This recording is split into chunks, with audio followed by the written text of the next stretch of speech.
Hi, this is Alex, and this video is the latest in our series of how to court and also how to marry a Vietnamese woman. So in this video, what I'd like to talk about is the idea of the extended family, what it means, and also some of the things you should be aware of. But first, how would you like an ongoing supply of free reports, helpful resources and unique cultural insights for meeting, dating and marrying a Vietnamese woman? Too easy. Just take a quick moment to subscribe and click the bell icon, and you'll never miss out again. So the term extended family has, in this context anyway, I want to use it in two different ways. One is that people that are not biologically related to you, for example, close friends, are also considered a member of the family as well. So, and then the second one is also what you would do for somebody that's not even your spouse or your kid. So let me kind of address both of those real quickly. Okay, so the first one is a little bit shorter, and I'll get to that real quickly here. So in Vietnamese culture and also a lot of Asian culture, if you were to actually listen and translate the language, a lot of time you would have a hard time finding out, unless you literally ask the person, if when they talk about a brother, if they really mean someone who's biologically related or someone who is just very, very close friend of the family, right? So when I first met Vanessa, this is something that I had to kind of reorient myself, because when she mentioned that, this older brother, I just naturally assumed it was an older brother. I said, no, he's not my older brother. He's just an older brother. And so even for myself, who speaks Vietnamese daily, there's in linguistically, there's literally no way to differentiate, right? Short of asking somebody. So this is important, because what this means is a lot of time is that there's a friend in need, especially if they're really close. It's very common for a Vietnamese person to go out of their way and help them as though they are a biological sibling or a spouse even, right? And given that, Vietnam, broadly speaking, is nowhere near as prosperous as the US, a lot of time you'll find that people are economically, they have economic challenges, right, for lack of a better word. And so it's not uncommon, say, for a lot of folks to live under the same roof, even though they may not be biologically related. And the parents or the heads of that household many times will literally, not legally, but in practicality, treat a close friend of that family as though they were one of their child, right? One of their children, I mean. And so that's something that you should just be aware of. So that also even happens in the U.S., although not as often, because by the time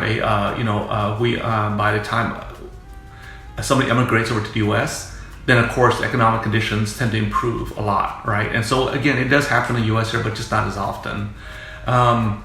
Okay, so that leads me to point number two. So of course, your parents, by definition, is your family, right? But here's the thing. We talk a lot, there's a topic, just inherently, most of us as kids know that our parents would go out of their way to, of course, to provide for us. But in Asian culture, in Vietnamese cultures, that sometimes means making much greater sacrifice than probably, again, somebody that may be in the US, again, because of economic reasons. So I don't want to talk about too many other families, but I'll give you a specific example about my parents, right? Especially my mom. She's passed away now for a number of years, but some of these members are still very fresh, even though it's from 40, 50 years ago. So we lived in a refugee camp for a year while we were trying to come to the US. And at the time I had a very, very bad skin condition that really made it hard for me. I was constantly in pain and also a discomfort, and I couldn't sleep. And really the only way we relieved that, because we're in a refugee camp, it's not like we can go to the local pharmacy, was really taking lots and lots of cold, lots of bath, right? There's no shower, right? Because we're basically in a refugee camp here. But really the closest source of water is no running water. So my mom literally had to walk. Again, I'm a kid here, so some of these distances may not be 100% accurate, but I hope you get the idea. She walked really great distances, right? It would take her probably a good 20 to 30 minutes of walking back and forth to the well just to get enough water so I could take a bath. And sometimes this happens several times a day. So this is partly why when a Vietnamese person, especially somebody my age, right, in their 40s or 50s, we would go through a lot of great lengths to support our parents. That even means inviting them to stay with us. The idea of basically putting an elder in a retirement home is very, very alien. I know many, many, many Vietnamese families, and I only know that's happened in one case, and that's really because the parent has dementia, right? And just so the couple they don't have the energy or the background to handle somebody with dementia.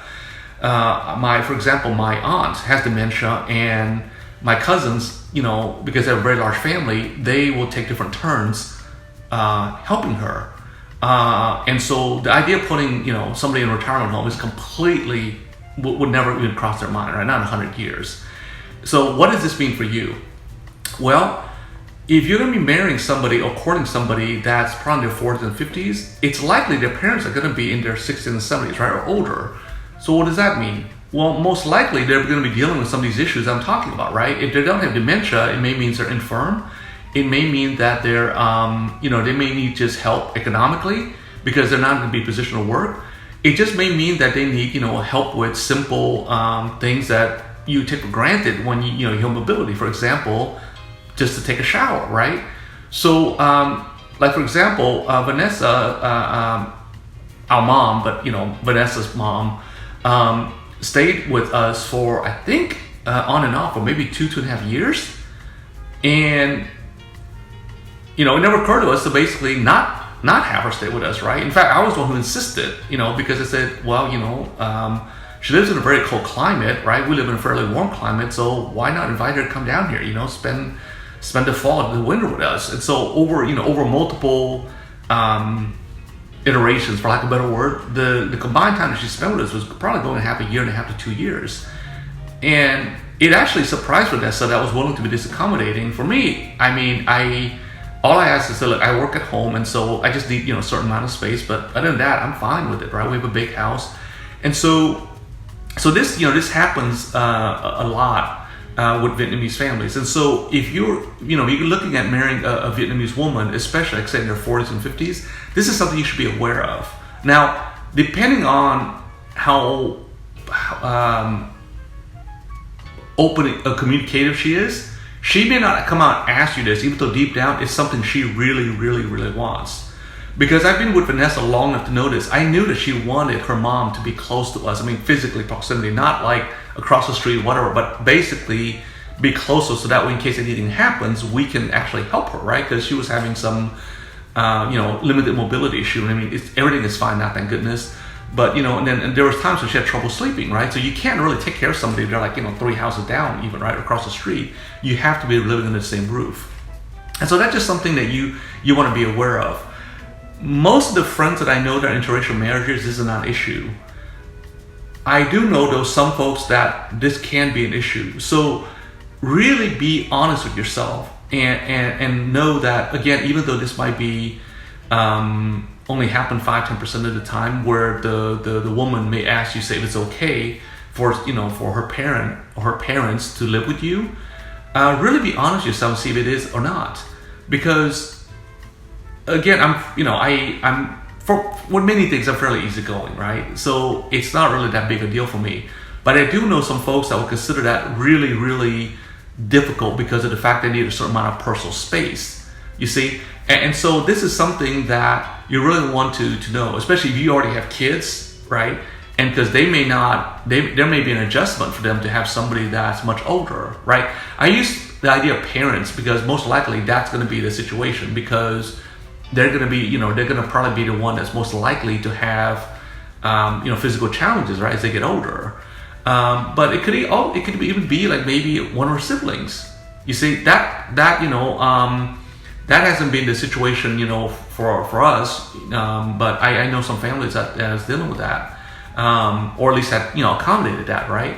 So like right now, on a personal level, my dad, who's in his 90s, we're very grateful. He's still really, really healthy for his age. But the idea of putting him in an elder care facility, regardless how well run it is, it would never cross our mind, right? My older brothers, I'm the youngest. My 2 older brothers, basically, he lives with one of them, but the other one comes over regularly to make sure that he has what he needs. Now he's very independent. Sometimes he for lack of a better word, he pushes back a little bit because he wants his independence. But he's also pragmatic to realize that at his age, it's always helped to have people around him, so that way in case God forbid anything happens, somebody's right there, right? And so that's just something, again, I just kind of want to wrap up here, okay? So actually, let me add one point to this, all right? 2 more points here, and this video will be a little bit longer. As I said, right, it's not uncommon for a parent in the Vietnamese culture to literally give the shirt off their back. I mean that literally, right? Like they will. My parents have done this, and I know Vanessa's parents have done this, and I know many parents of our friends have done this. During the more, let's just say, the tougher times, they will literally pass on eating so that their kids can eat. I don't mean that figuratively, I mean that literally, right? And so the idea of like giving the shirt off your back, a lot of parents, especially, parents from my generation where during that time the economic situation was a lot tougher because of what happened during the war and whatnot. And so it wasn't uncommon for parents to literally go for, a day, or in some cases days, to either eat very little or in some cases don't eat, just so the kids can be, provided for. So just out of a sense of, of course, properness, and also just because of the fact that we remember that with our parents, when they're old, then instinctively that's what we want to do, is provide for them, right? So I've already covered that story. This comes up to the second one though, and I know this can be a topic that can cause friction. So I just want to kind of tell you this, so that way you can this going in. It's very common for a Vietnamese woman, even in Vietnam, certainly if she's in the U.S. and her family's back in Vietnam, to send money back for all the reasons I just mentioned to you. All right. Now, I'm not talking about somebody that's just frivolously throwing money away, right? That's not what I mean. I don't mean also philanthropy. In Vietnam, it's more common for somebody who's done well to then financially help out another family member, right? And so this is, if you want to think of a form of tithing, you can, but in this case, it's just, in the family. So it's not church related or anything like that. All right. So for example, I and my older brothers or whatnot, we just make it a point of sending money to to my dad. He doesn't ask for it, we just do, right? And now my dad is in his 90s. He's had this very frank conversation with us saying, obviously he's not gonna take the money with us. So he asked, do we want our money back? We're like, no, we don't want the money back. That's all we gave it to him. So then what he does is he then looks at the grandkids, right? In our case, we're very fortunate. He actually has great grandkids now. So we're very, very grateful for that. So he looks at the grandkids and he's like, well, which one of them are having the hardest time, getting on their feet, right? So we all mutually agreed there's a couple of them, they're still trying to find their way. So he's going to take the money that we've been sending for the last several years, actually probably going on a couple of decades now, and then just basically take that money and then give it to some of the grandkids that's not doing so well. So now, some families are okay with this. Others have a really hard time with this. So I don't want to say this is something you should do or shouldn't do. The point of this video is just so you know that these are things that may come up.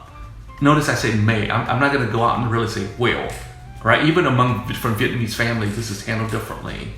But as I said, this is a situation that's more common with a Vietnamese family than with most Western families I know. All right, and so this is something, as somebody that's in the that's going to be courting somebody and marrying somebody, you should know about. Now, in most cases, this is most likely what's going to happen. Especially if she comes to the U.S., most Vietnamese women are perfectly fine with going take a part-time job, not necessarily so to improve their lifestyle, especially if their parents are back home and their parents are struggling financially. They will take a part-time job with the main intent of sending a portion, if not most of that money back home. All right, you see this also with a lot of Mexican families as well, because of the Mexico being the being a lot economically not as well off as the U.S. So that it's not just Asian families, right? Mexican families, I've known this to happen quite often as well. So that being the case, okay. So those are just so let me just wrap up here. Those are just some of the things that I want to wrap up. So let's very quickly summarize. All right. So one, the term extended family, as I'm using this context, a lot of time will mean somebody who's not biologically related to you. And when you're asking her, she's saying, "Oh, my older brother or my sister." Just ask her. Politely or delicately, is that like a family member, or is that just somebody who's very close to the friend? Because especially if she's is from Vietnam and she's coming here, and even for myself, we don't make the distinction in our day-to-day interaction. So subconsciously we just kind of say my sister, right? And so a lot of time you read Facebook posts, you'll say, hey, older sister so and so. What that means is that literally they're translating in their head that that's a sister, but biologically that person may not be related. Okay, so you may see that a little bit. Anyway, that's kind of like a slight tangent there. And then secondly, the idea of being an extended family, regardless again whether biologically related or not, and most commonly is if the parents are older, it's very common for the woman to either support them economically or really like to have them stay with her, okay? And she may not come out and ask you that. Again, if you there's another video I talk about this, how Vietnamese women unfortunately are really taught to not express themselves or ask for stuff they really want. And so that may be the number one thing she wants in the world, but she may not know how to broach that topic with you. So if you're okay with her parent or her parents living with you and with your kids if you have them, then ask the topic, say, honey, is that something you would like? And if so, let's figure out a way to make that happen. It's unlikely she's going to broach that topic. I cannot emphasize that enough. Even with Vanessa and I, we've been together for years, and she didn't broach the topic until I did. Okay, so all right. So again, this is a little bit long video, but this is obviously this is something that can really have a big when this happens, it can be a lifestyle change, right? And in many cases, it could be for the better because the grandparents would love to do nothing more than if you have young ones, to be babysitters, right? I know Vanessa's mom, she was staying with some of our cousins. That was one of the highlights, for them. They could, basically take a little bit more time off to be together while she's taking kind of like, being a babysitter. So, that was really, really good. So it all worked out really, really well, right? And